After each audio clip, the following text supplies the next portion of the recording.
Well, welcome authors to our case study today. I'm delighted to introduce Scott Franklin, who is the author of Limitless. Mate, you've just completed your book and it's being in the process of being published right this second. Thank you so much for taking time to come on board today and give us a bit of an insight into what your process was of getting that done. Thanks for having me. Pleasure. Now, I guess what one of the things about your journey on this author's journey is that it's quite interesting in that it's quite similar to a lot of other people. I find that we have authors who have not started a book at all and need help starting, but of course we also have authors who have already made what they thought was a lot of progress on the book. But then once we actually start structuring it and organising it, it's a completely different story. And for you, you squarely fit into the latter version. Would that be right? 100%. Yep. So tell us a bit about where you were at prior to coming on the book course with your book. You mentioned, you sort of thought you had it mostly finished. I really thought that it was just about finished. So I wasn't sure the direction that you were gonna guide me in to do it. So in hindsight, I reckon that the book is now probably 1/8 done compared to where it is now. Yeah. So a lot of the writing in my book was already done because I used a lot of the transcriptions and voice to text from the videos that I make for my coaching business. So the bulk of it was already done, plus a lot of the data and the structure for the workbook sections of each book I already used within my coaching. So the bulk of it was already done. The game-changing bit of information to start off with was the Genius model that we did with yourself. Yeah. Changed everything because what I severely lacked was the structure. So not only did the structure help with writing the book, it helped structure my entire business. Everything become a lot clearer. I developed like flow charts and processes. Now, I thought it was already going fairly well. But this just were a professional level of structure and organisation, which is what I needed. Yeah. So how long had you actually been working on the book idea prior to us meeting? Probably about 6 months. Yep. Which is kind of funny because I made a video on Facebook when I was about 3 weeks into it, and the video was something along the lines of, "Hey guys, I've got a book that's nearly finished. I'll let you know when it's ready."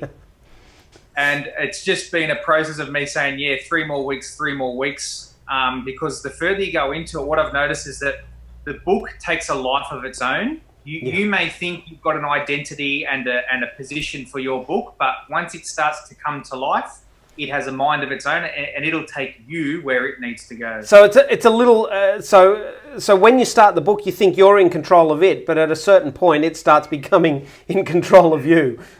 Yeah, 100%.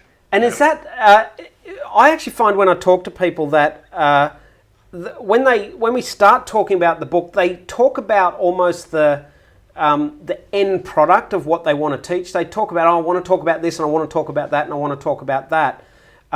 They don't start in the middle, if you like. If we're thinking about the Genius model, they don't necessarily start in the middle. Is that sort of where you were at? You were talking about all sorts of different topics, but you hadn't tied it all together? 100%. So the middle part, like the nucleus, the whole core of the whole essence of the whole book, I hadn't connected to it. Right. And there was some simple exercises that you got me to do at the very beginning of the coaching, which got me to think about the core essence of the whole book and what are some of the main questions that the readers are going to want to ask. Yep. My book, although the content in it was already great in my mind, it lacked those, they're almost like hook points where the reader will kind of connect to what it was talking. My book didn't have any of that. And when you started telling me your structure of doing it, it's like step one. Like if you don't have that there, then you could write the best book in the world, but it'll just get lost in, go into the nothingness because it won't get into the hands of the people who need to read it. Right. So that's a really interesting thing that you bring up, and I guess I'm really profoundly influenced by the Simon Sinek concept of the golden circle. which is start with why. You know, most people talk about what they do, and smart people will talk about how they do it, but the very best communicators in the world start with why. And I guess that's what you're saying there. When we started to say, well, why are your readers going to read this? Why are they going to, you know, pick this up at all, and what do they want to get out of the end of it? Did that shift your thinking about what you were writing about? Yeah, it did, because the thing is, it's all well and good to know. Like, I've heard the Simon Sinek model before, right? But what you've taught me is how to practically apply it to what I'm actually doing. Right. But the part where it became tricky was that the people that I want to read the book and to learn about the main concept as I'm teaching is, they don't know the why. Yeah. Like it's not because when I look at the model there in front of us, it's like a why. It's basically, well, why? What's the main reason why they need to read it? Yeah. They don't know what the why is, so I've almost got to teach them to ask the right question so that they know what the right why is, and that was the missing link. So you really needed to lead them. Yes. To start here. Yeah. Rather than just jump straight to all the, what I call tactics, I guess, you know, the actual content that you actually teach. Yep, and that. So one of my patterns for most things that I do in life is I'm really good at step 3 to 1,000. Right. I skip steps 1 and 2, and what we can see here on the screen, it's like that's literally step 1 or 2. And right. So you've gone 1, 2, 3, doing it this way, but your normal way of doing it, you're saying you'd start here and keep going and just ignore the why and the how. Exactly right. Yeah. Talk us through, so you start with a genius model and you sort of go, oh, that's going to be plain sailing from here on. I can just follow that. But that's not exactly how it always works, is it?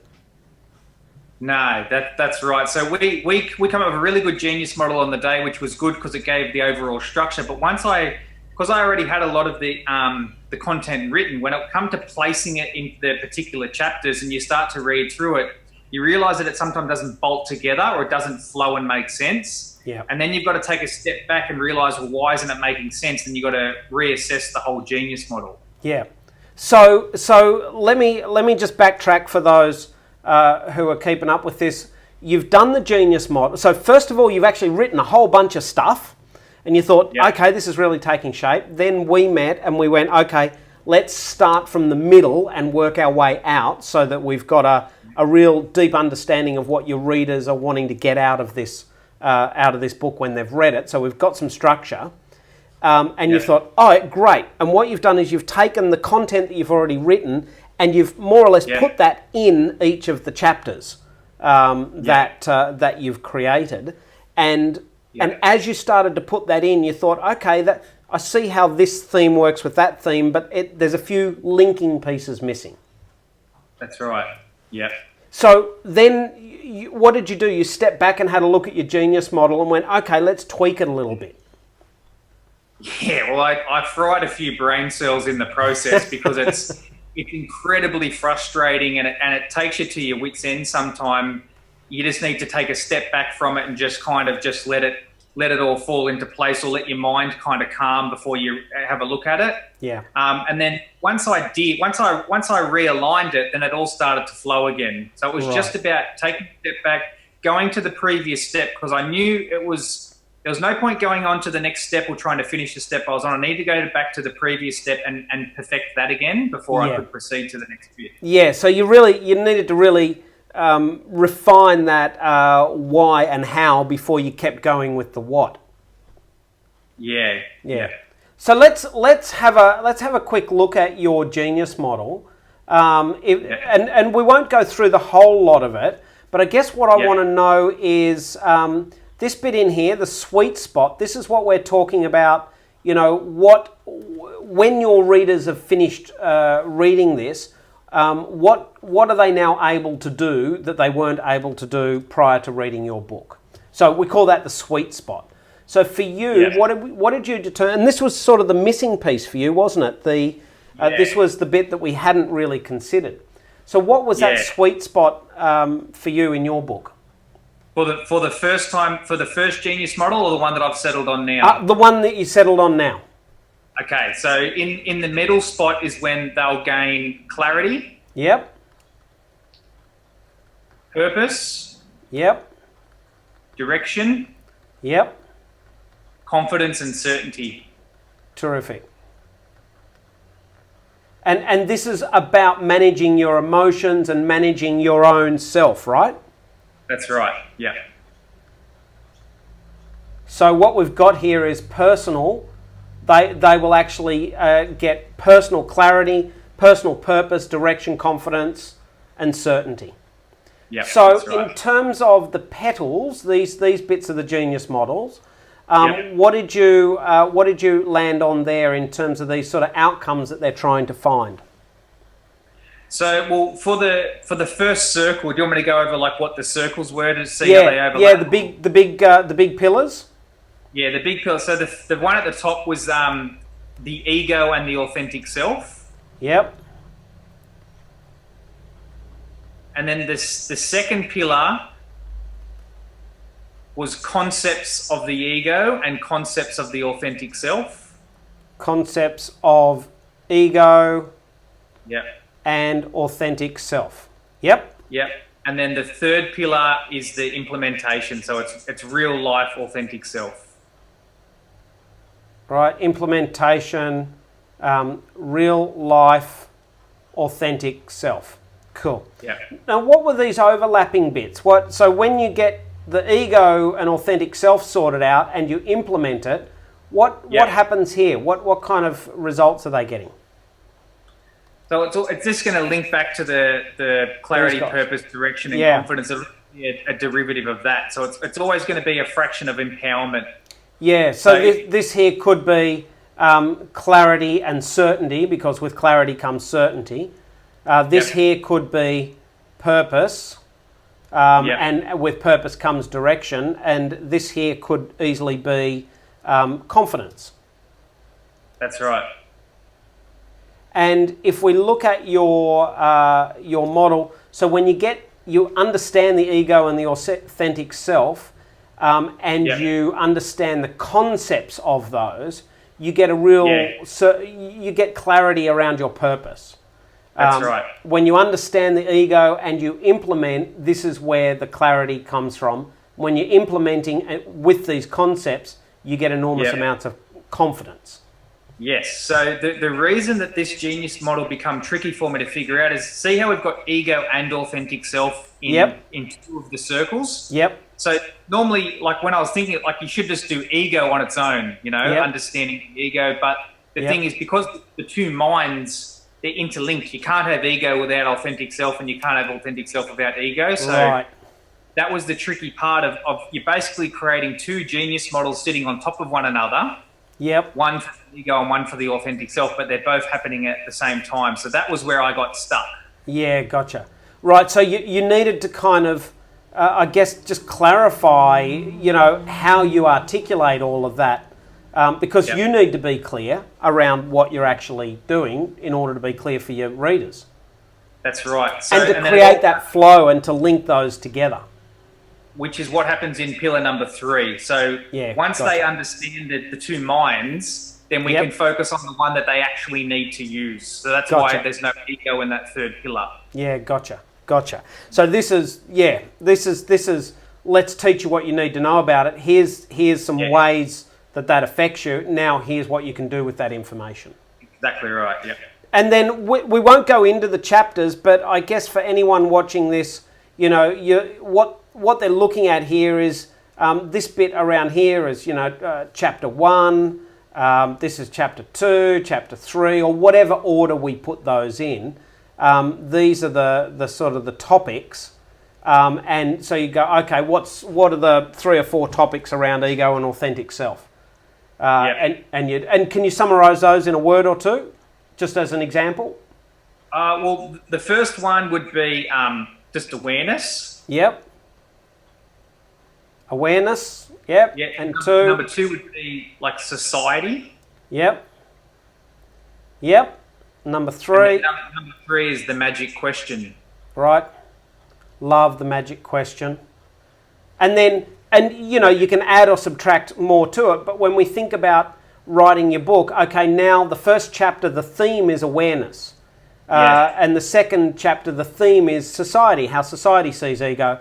And the third chapter is all about how to use a different way of setting your goals and using the magic question, for example. That's right. Yep. And then so on and so on. So you sort of go into creating the chapters and where they fit. Would it be right to say that before you had that model, you had written about awareness, you'd written about this, you'd written about that, but they weren't holding together as a whole? 100%. It was all over the place. There was a bit of pillar 1, a bit of pillar 2, and a bit of pillar 3, all mixed in together. Right. So in terms of clarity for your readers, that must have been. I was confused, and it was my content. So. But it was tricky because I liked the content so much, and I thought it was such good content that it would kind of still work. But in hindsight, now that it's got the clarity and the structure to it, it's so much easier to follow, and it just makes. What you've just said is a huge idea for nearly every author, because we are really connected to what we're writing about, and basically you're an expert in this stuff. Right? You know more about this than your average person. So you're writing deeply about society's understanding of ego and authentic self, and how that's, but you know what's so important to that. But it sounds like what you've been able to do is step back and have a look at it and go, hang on, so someone who's not an expert like me, how do I explain that to them? And that's what took all the time. I reckon writing the book was the easiest bit. I reckon if you had to do it in numbers, that took 10% of my time. Right. The thinking about of how it all unfolds and how it links to the reader and that, and editing and structuring has taken up the other 90%. Right. Okay. So if if we go, okay, here's here's a how long it takes to actually write a book. What you're saying is, structuring it, whether you do that here and you develop some structure, the writing is only a, relatively small, portion of the job. Yeah. But then linking, like turning that writing and bringing it to life in a cohesive way is what all of this is about. That's, easily. Yep. Yeah. So it's interesting because people think it's all just about sitting down at a typewriter or a computer and bashing out words. Yeah, but what you're saying is that's definitely a part of it, but there's a much bigger picture to look at. Yeah, 100%. Excellent. That's a really, really great insight, mate. So what I'm looking at here, I guess I'm looking at this thinking, okay, I know Scott has a business doing this. You're a coach, you're a... well, tell us a bit about your business and the work that you do. So I'm a performance coach, and there's 3 main pillars to what I teach. So the first part is the resilience technique. So I've developed some techniques which are based on ancient spiritual healing techniques, but I've kind of modernized them in a way. Yep. And what they do is when your button gets pushed, and it creates a negative feeling or a negative thought, well, these techniques can actually switch off that button. Okay, so, cool. Extremely powerful techniques in the mental health or performance space. So that's the first part. The second part that I do is I teach people how to connect to their authentic self, so that they've got direction, clarity, purpose, etc., so they can make the right decision every single time in like relationships, business, sport, any part of life. Yep. And then the third thing that I teach is how to set goals that are linked to your values and purpose in every single area of life. Right. So aligned goals to, and I guess a portion of what you're talking about there is understanding how the ego and the authentic self interact with each other. Yeah, 100%. And which is driving behaviour and which isn't. That's right. So it occurs to me that if someone comes to you and goes, look, I've got no control, I seem to be making bad decisions and things aren't going really well, Um, Yeah, what they need is resilience, connection to their authentic self, and to set aligned goals. I definitely. look at this and I think, okay, this is probably a really good way to actually build what you help people with. Would that be right? 100%. So the original idea where the first part of the book come from before I come to see you was to get people open, willing, and ready to be coached.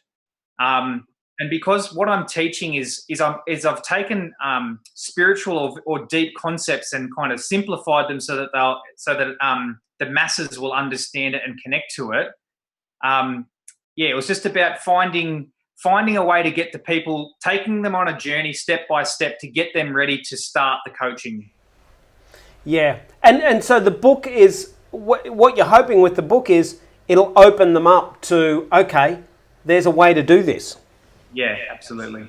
And Yeah. when I look at this, if I think about what you're teaching people and the way you're teaching them, whether it's in a workshop or a coaching, whether it's in whatever area, you're probably identifying what you do by actually using the same genius model that you used in your book. Would that be right?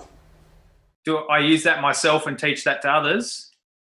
Oh, 100%. Like I've pride myself on being congruent with everything that I teach, and it's things that I use on a daily basis, and it's stuff that I've found massive value in, and that's how I kind of become magnetized to all the concepts and the content that I teach, is because I use it every single day of my life, and I love seeing other people implement it as well, because you see their life change instantly when they start implementing this stuff.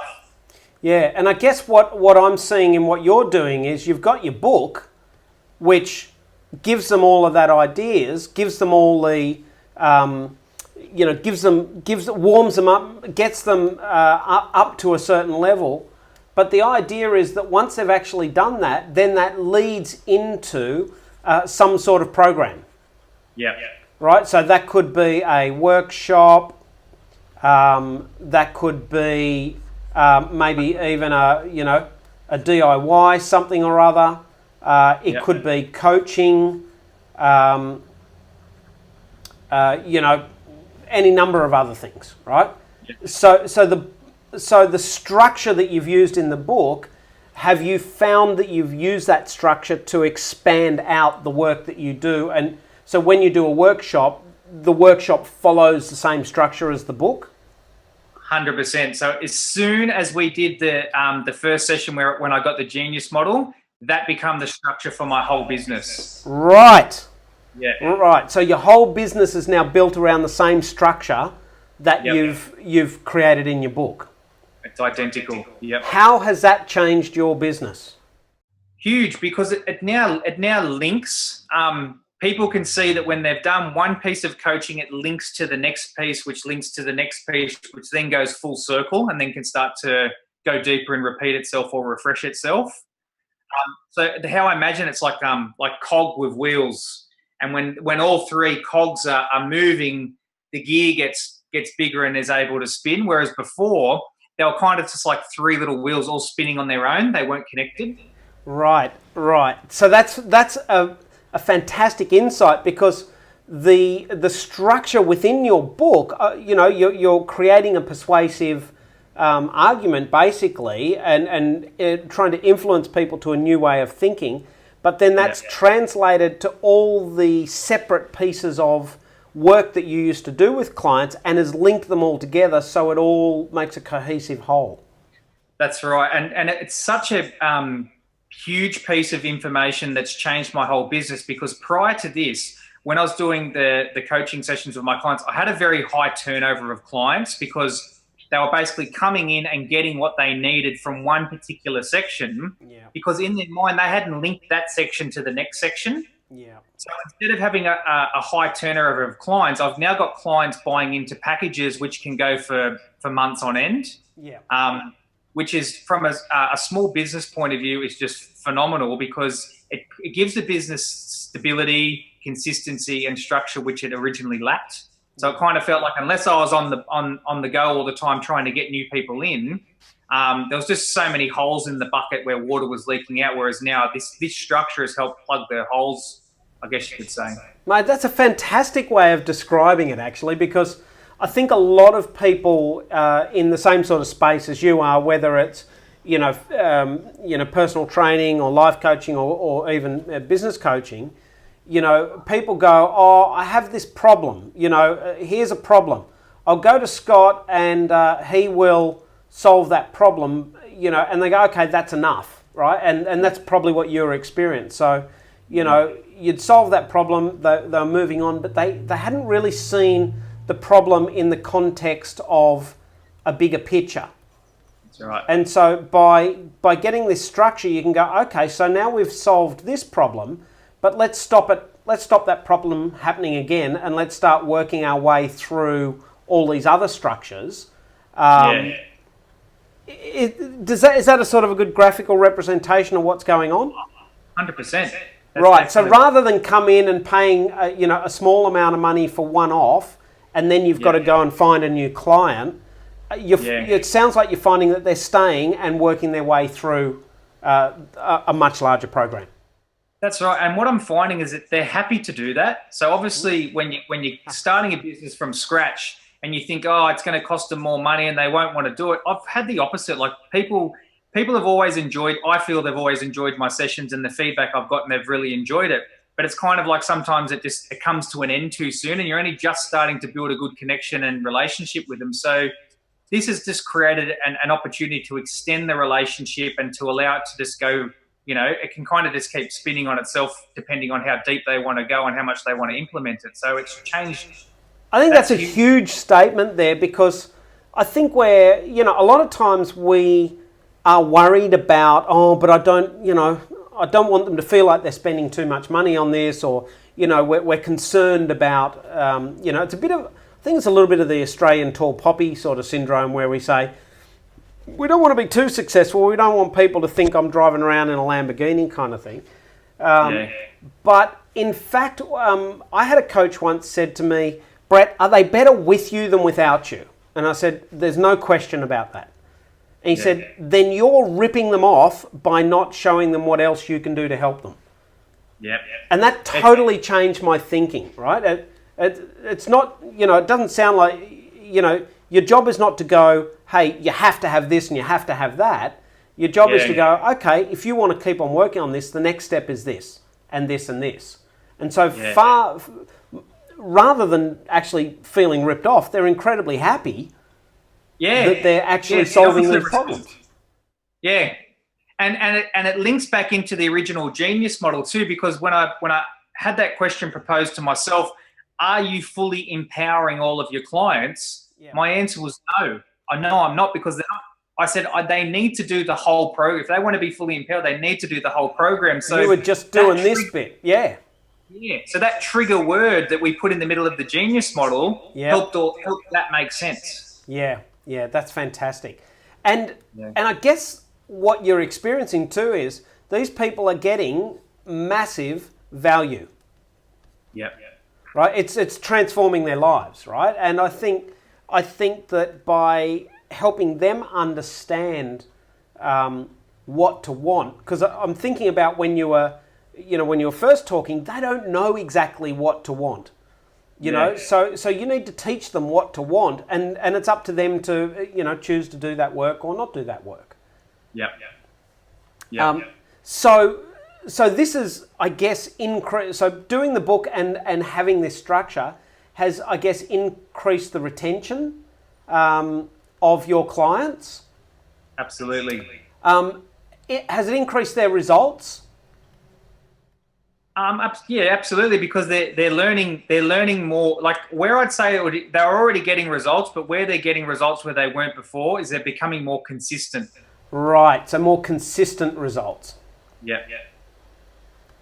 Excellent. So with greater retention, are you managing to have a more profitable business?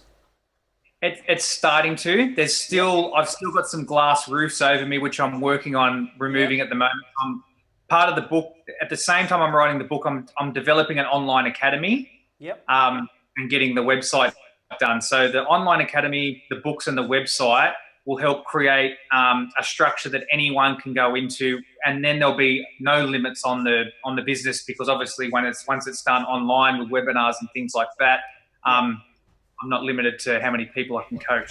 Yeah, you're not limited to your local area. So your Limitless book, the title sort of is quite appropriate for you as well. Well, I didn't think of that until just when you said it then, but yeah, absolutely. Yeah. And I guess the thing that you're describing there too is, it sounds like going through the book writing process has been a little bit of a self-development and a business development experience for you. Oh, huge. And I probably didn't expect that ahead of time. It wasn't until I got in it, and then you realize how much you learn about yourself and the business and the mechanics of it and the dynamics and how it links to, like, just having a book writer's perspective. And you got to think about who's going to read the book and what questions they're going to ask. Well, you develop that mindset and you take it into the whole business, and you start to ask them questions about your whole business. So yeah, it all links and ties in. And I love that for you that was an unintended outcome. That's not what you were expecting to get out of writing the book. Do you remember when I first contacted you, Brett, and I said to you, I go, mate, the book's pretty much done. I said, I don't really know what we're going to work on. And you go, no, mate, there's plenty. Like, you must have known in your head, mate, there's plenty of you. You don't realize how much there is to this. But I went in so naive to it, thinking that I was nearly done and it was just miles off. So all these things that I've learned along the way, and the side effect flows on the growth of the business and the structure and all that, I didn't see that coming at all. So I guess it's that extra little surprise and wow factor that it catches you off guard, and that excites you because you weren't expecting it. Yeah, that's very cool comment to say, actually, because it's, one of the things that I've been most pleased with my book is how it's impacted my business and how it's expanded my thinking about my business. And so, I know when I met you, I thought, okay, I get this, and I can see, in terms of your, you got some great content. You're obviously getting some great results with your clients. But I thought, oh wow, this could be so much bigger. I don't think you saw how significant this could be, both in terms of business and ideas and client results. I really didn't. And it was not that I wasn't trying to. Like, I've always had an optimistic and positive mindset. But when you saw it and you could see, to me, it was almost the simplicity, and it was so obvious. And I just thought, wow, like, to Brett, it was the most obvious thing in the world. Whereas for me, I was kind of in the dark or in the shadow of it. So yeah, that was awesome. It's very much, I mean, it's why you have a coach, basically, is to help you see the wood for the trees, Yeah, and you know what? I think every single writer I've ever worked with, what you've just said is completely applicable to them. If we've got other members in our group who are running completely different businesses, real estate businesses, and doctors, and business planning coaches. It's all the same for them, isn't it? Like, the book really is going to significantly impact the efficiency of their business. Yeah, 100%. And the next thing that I'm looking forward to, because now that I can see everything that we talked about in the beginning is starting to come to fruition. So the next thing is that the one I liked was the book's like a business card on steroids. It's not about the book sales. It's not about the one-to-one book sales. It's about what it represents and the doors that it opens. So that's the next part of the process that I'm looking forward to. Yeah, and it's one of the things with a book is when most people start writing a book, they think that the big hurdle is writing a book, and once they do that, they can sit back and go, oh, phew, I'm done. But actually, if you want to do something significant with it, that's the entry ticket. Really, that's the price of entry to the next level. And I think you're starting to see that and seeing how much you can use this book for good. Yeah, absolutely. And it's a business card on steroids, and I hear a lot of people throw that around, but I'm really looking forward to that time when you put that book down on someone's table and they're a business and they say, Scott, I need you to come and help my entire organisation do this. you know, that'll be a pretty cool day. Oh, I can't wait. Looking forward to it already. Excellent. So one of the things I wanted to ask you about too is writing the book and writing the content is what most people think of, but we've actually built a lot of almost without you realizing it until you got most of the way through it. We've built a few elements into your book that's going to help you use that book for business. Yep. What's surprised you about that?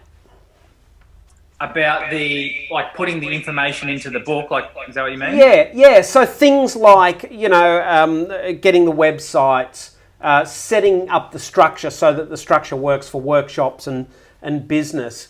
You know, I know that was kind of like, wow, you know, you didn't see it until you saw it. But now looking back on it, do you sort of look and see, okay, we've got a few really good things set up here to make it easy to go to that next level? Oh, 100%. Like that's the grand plan. Like that's the master plan where it all links to. So it's like I was talking before, when you got all the cogs spinning together, the machine or the beast that you're creating becomes like so much bigger than what you originally started with. So it literally like is limitless, because anyone who comes in, there's a spot for them within the business. Doesn't matter what their background is, what their financial situation is. Like there's a spot for everyone. Where before I was so niched to a certain group of people that it was kind of a little bit disappointing and disheartening for me, because I know that there's potential to help so many people on such a grand scale. And my plan has always been to go worldwide and global with this stuff. Yeah. So this structure has enabled me to be able to go global once it's finalised and finished and in place. That's a very cool thought, isn't it? That you can make a great living helping people achieve great things and be considered an author and a business person. Yeah, because one of my highest values is contribution and impact. So it started off with I really prided myself on the ability to get a result for people. But a result for a person on one level is great, but if you amplify that to the nth degree, it's like, well, how can you get a result on that global scale? How can you leave your legacy and footprint behind so that, you know, people know that you were here and you lived an extraordinary life? So this structure that we've got has, and I always knew that was the plan. I just didn't know how to do it. But the structure that you helped give me through the Genius model and stuff has made that, given it structure so it can actually happen. Yeah. Now, one of the things that I know you were a little bit surprised about is how many books are actually going to come out of this project. Yeah. So at last count, I think we were up to 6 books. Is that right? Yeah. Yeah. So when it was written, I'd finalised, it was all done, and then I said, "All right, Brett, it's done." And it was like, "How many words?" It was 100,000 words.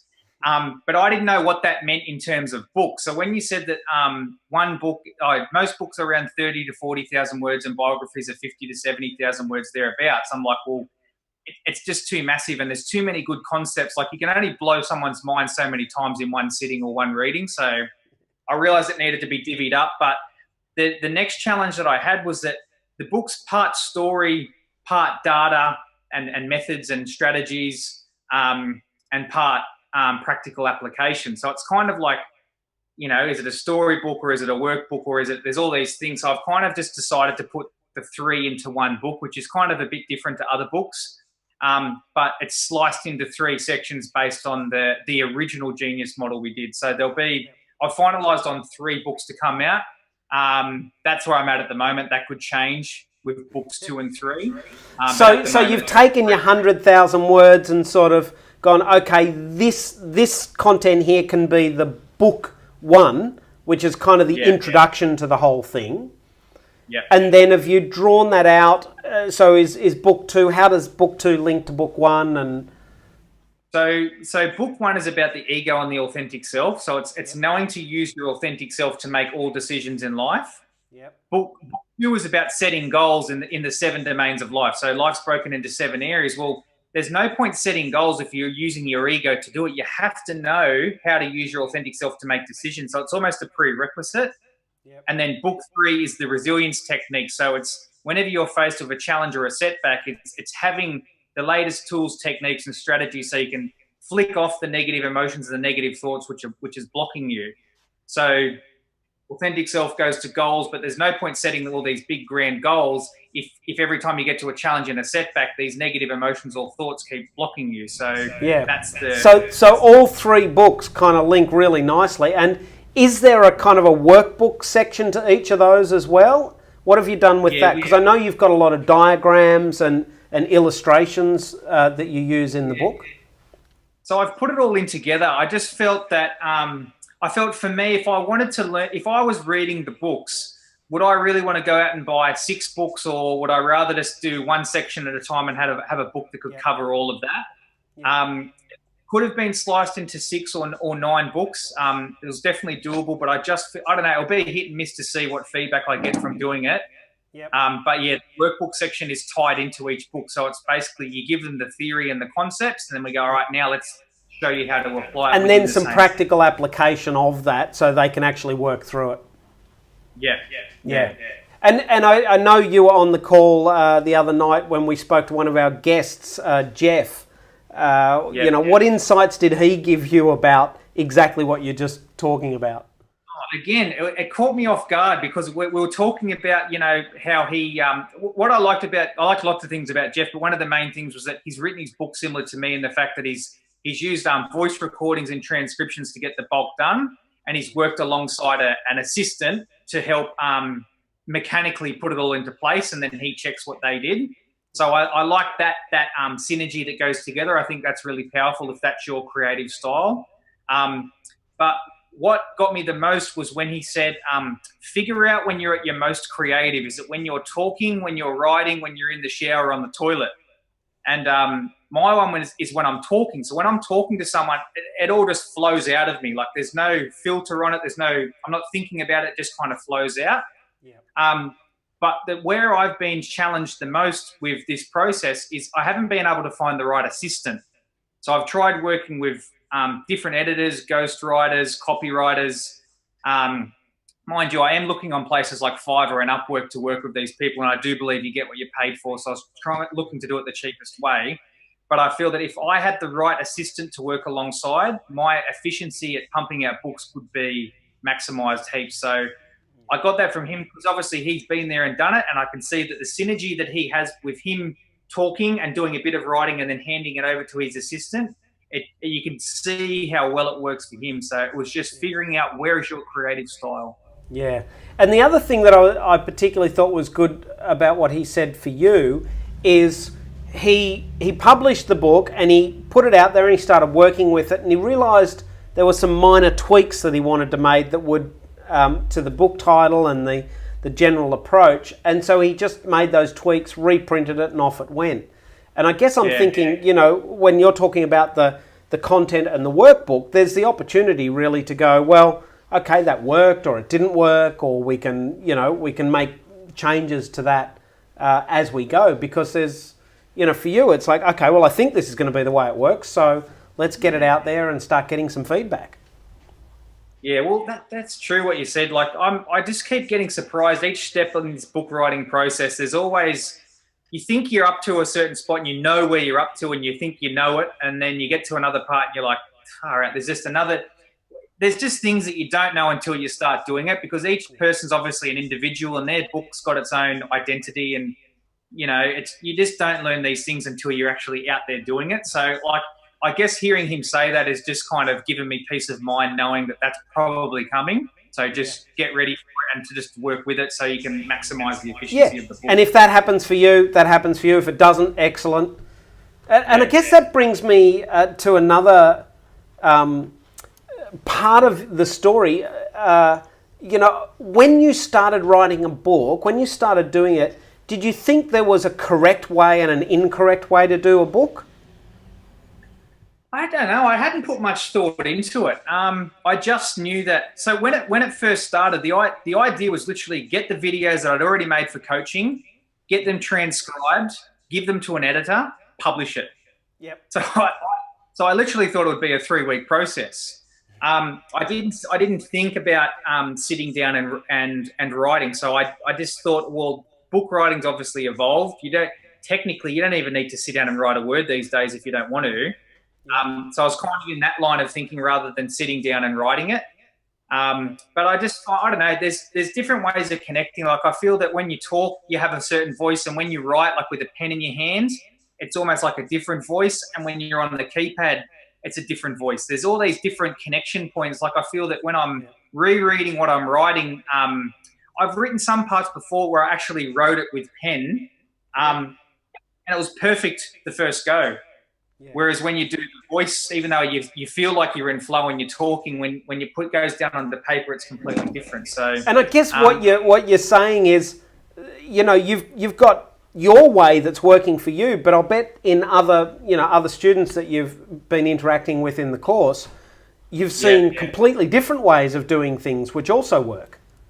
Yeah, I'm sure there's a personality profile to figure it out or something, but everyone's all so different with how they do it. But you can see that when each person connects to their style, like when we come back and we have the coaching session the following week, they're like, oh, I've got it now. I did this, and it's all starting to flow because they finally figured out what their unique style was. Yeah, and what I love is one of my favourite writers, Aaron Sorkin, said, you think there's rules, but there's no rules. Anyone who tells you there's rules has really just made them up themselves, so there's just your way of doing it. And just to quickly touch on that point, because I bet a lot of people have thought, well, I've got videos of me talking. That would be really cool if I could upload that and have someone transcribe it. What did you do there? Did you use a service? Did you just upload it and they did it? What was your experience of that? So I tried it a couple of different ways. There's a couple of phone apps that you can download and it transcribes it for you, but I found that the transcription wasn't very accurate, and I just spend a lot of time checking and editing it. So there's a site called rev.com, and they literally transcribe it for $1 a minute. So I just use the recorder on my phone. Seems to be a decent quality. Upload it onto that, and then for $1 a minute, it's back in my hands. So rev.com. Yep. And is that an artificial intelligence, or is that someone actually sitting down transcribing it, or you don't know? I don't know. If I had to guess, I think they'd have artificial intelligence doing it with a human just checking it over at the end for any basic issues. But it's pretty good. It's pretty accurate. Yeah. And have you had a look at how many words there are in, say, an hour of video of you talking? I did, but I can't remember now off the top of my head. Probably faster than typing, though, right? Heaps quicker. Like when I say I did 100,000 words, to me it doesn't seem that big because there's so much talking in it. And to me, it's talking easy. To write that would take you months, I reckon, to get that done.